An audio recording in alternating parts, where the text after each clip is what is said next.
Sì, il 1 di giugno è il cominciamento di International Pride Month. Antes nos notava a celebrar,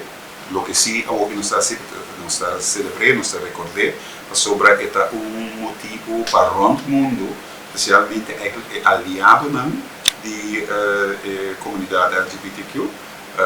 mostra solidariedade, esse é um. E naturalmente tem um momento de reflexão na fim de luna, que está dia 29, 28, 29, quando está recordar o lançamento na Stonewall, New York, na 69, que é o primeiro dia que a comunidade LGBT na América, provavelmente no mundo, a rebeliar contra a discriminação sistemática que tem tempo e também de polícia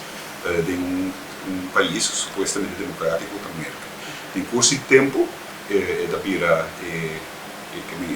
começa fim de junho, a Bira inteira, luna de junho na América, a Bira National Pride Month, antes depois instância no mundo, e país no mundo não oficial, mas a organização LGBT também, vai celebrar como International Pride. Kosovo naturalmente tem seu mês Pride, luna de Pride, toda setembro, isso é historicamente relevante, de hora de bastante atividade, mas o que está sucedendo na Kosovo é que o Pride Month está com internacional, está com empresa